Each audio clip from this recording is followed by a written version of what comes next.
سورہ قصص شلم سپارہ آیت نمبر سلور سلویختم واقعہ د موسیٰ علی نبینا وعلیہ السلام بیان شو.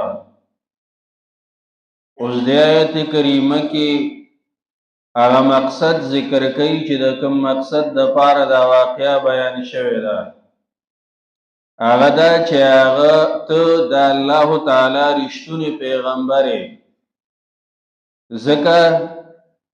تا دا واقعہ بیان کړه حرف به حرف بالکل صحیح دا اول نواله تر اخره پورې. کم مقامات چې پنځه اهم داغه خلاصه هغه ذکر شو. دا تا ته پته څنګه ولګېده؟ ته خو په هغه دور کې وې نه ته په مدین کې چرته اوسېدلې او نه هلته تلې. د هغه علاقې هغه خبرې اترې هغه تا ته څنګه شوې؟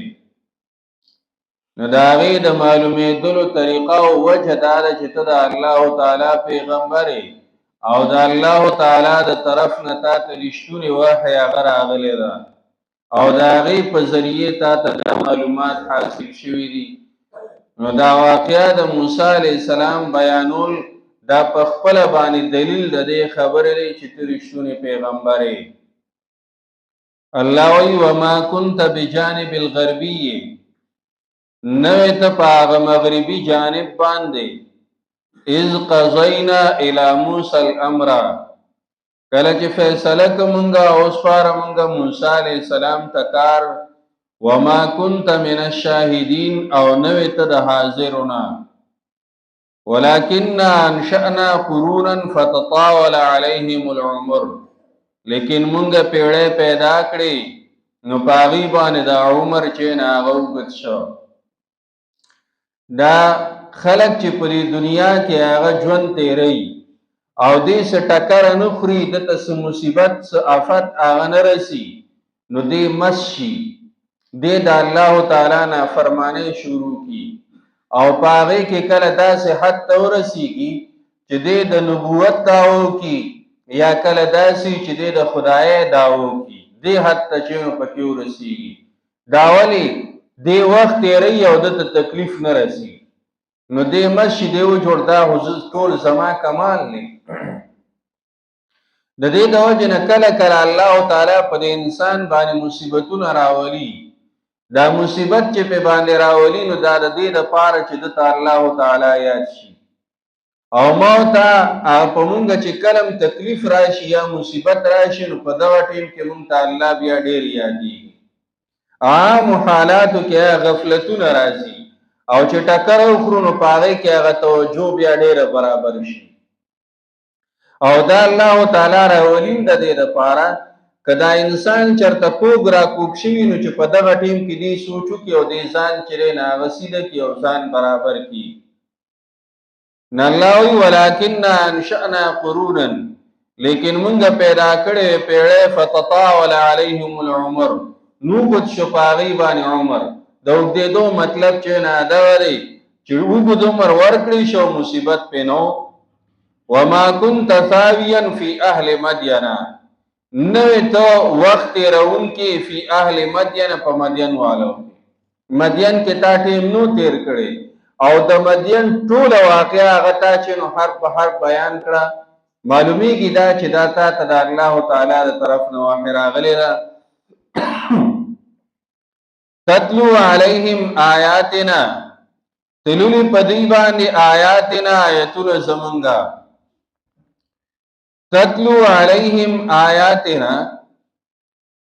دې کې اشاره کوي هغه کار د پیغمبر ته.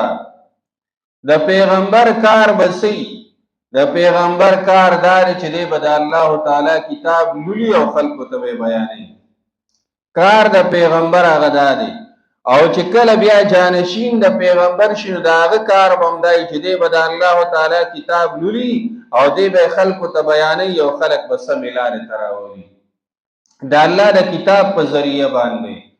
ځکه څنګه هدایت چې د الله تعالی په کتاب باندې ملاویدی شي په احادیثو د جناب رسول الله صلی الله علیه وسلم ملاوي دي شي داسې په بل سیز باندې هدایت نشي ملاوي دي او داسې په بل سیز باندې څوک سمېدي دي شي نو تتلو علیهم آیاتنا تلولی پدی باندې چې نو آیتونه زمونږه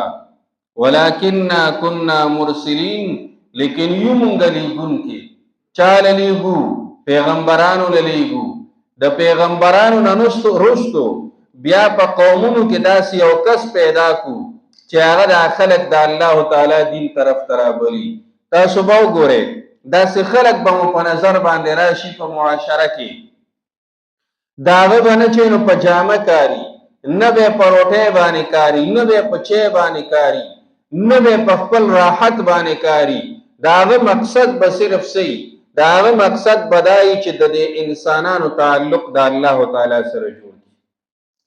دي سم لارې ته چې ناغه راولي دا موږ گزار شي دا عبادت گزار شي د دې هغه معاملات چې نه هغه سم شي د دې تعلق د الله تعالی سره برابر شي د ګناهونو نه چې نه هغه بچ شي دا به تاسو په معاشره کې ملاويږي او دا الله تعالی پیدا کوي د دې لپاره پیدا کوي چې دا نور انسانان هغه په باندې هدایت او سملار په باندې ومي ولکننا كنا مرسلین لیکن موږ چې نو مرسلین چې ناغلی کون کې لګل چې ناغه ما وضاحت وکم وما كنت بجانب الغربي او نوې ته چې نو په جانب مغربي باندې اذ قضینا الى موسی کله چې فیصله کوم د موسی علیہ السلام تعالی امر کار وما كنت من الشاهدين او نوې ته د حاضرونه ولكن انشأنا لیکن پیدا کړی موږ قرونن پیړې فتطاول عليهم العمر نوګد شو پدی باندې عمر وما كنت نویت ساویا نسیدن کې فی اهل مدین فمدین والو کې تتلو علیهم آیاتنا چتالشتی پدی باندې ایتنا زمنگا ولکننا كنا مرسلین لیکنو منگلی بن کې